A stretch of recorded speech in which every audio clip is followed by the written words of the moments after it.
May sakit pa ba? Anak. Kapag wala na ako, ang huling pakiusap ko sa'yo, huwag mo sana pabayaan yung mga kapatid mo, ha? Para kapag wala na ako, huwag mo hahayaan tratuhin ka ng mga kapatid mo, ha?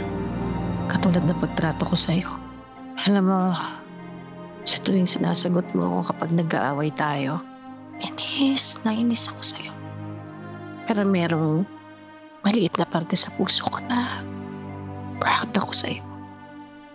Kasi ang tapang mo, anak. Kahit hayop yung tatay mo, manang-mana ka sa akin. Mapapatawan mo pa ako. It's just stupid, you know. Alam ko naman, anak, galing ka sa akin eh. Pero sana, samahan mo naman ako sa huling mga araw ko. It was not fair. Bakit inaayos natin yung relationship natin sa ganitong sitwasyon? Siguro eto na yung pagtapik ng Diyos sa akin. Siguro sabi niya, Lord na anak, magbago ka na.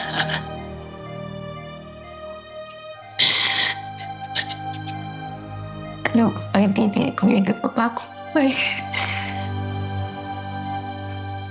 rin ako. Kaya magkakaling ka. Kakaling ka because we will start over. Okay. Pero kailangan ko lang umalis. Panandalian. May kailangan lang ako kasi kasuhin. Bakit ito ng pagpapakong buhay ko? Kaya ba, please?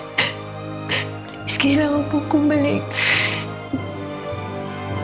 Dahil papalik ako. Napapagod ka na, Helena? Never. Hindi po ako mapapagod talagaan ka. Kasi ganito rin naman kayo sa amin ng bata pa kami, di ba? Siyempre, anak ko kayo eh. Mahal na mahal kita, Helena. Pero oo, Nay. Kapagod na ako. Kailangan ko pong kalabanin si Miss Velma kahit hindi naman talaga yun ang gusto ko. Pagod ka kasi nagpapanggap ka. Natatakot po kasi ako.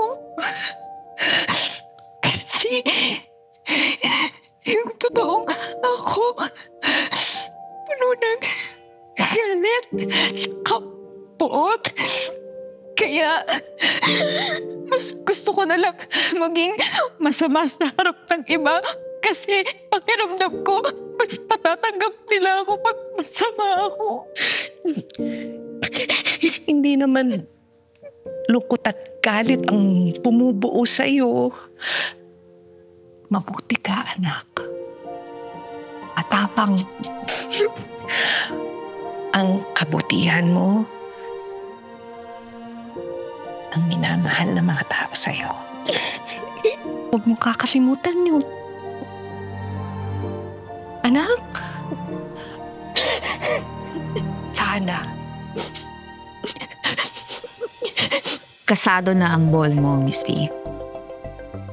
At ang gusto ni Eddie, doon kayo ipahuli. Makukulong si Velma. I'll be your main witness sa kasong to.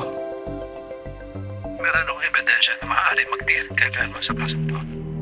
Pwede ko nang padala sa polis kung gusto mo. Ganun na lang yan. Susumbong na lang natin siya. May plano ka? You're looking at the new CEO of Velma Beauty. Pag lumabas yan, pwede niyong i-press release na kaya niyo siya pinakawalan kasi finally nalaman niyo na kung anong totoong nangyari. At ikaw ang magpapa-aresto sa kanya.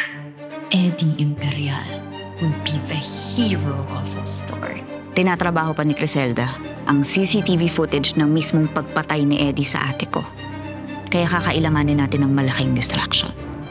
Mamamatay ka sa ball mo, Miss Velma. a fake death. Kailangan niyo maglaho sa gabing yun, Miss Velma. Para hindi matuloy ang paghuli sa inyo. So, we're faking it to reverse it? Para si Eddie yung mahuli. Dahil wala pa tayong video. Hindi si Eddie ang huhulihin. Sino? Ikaw, Shari.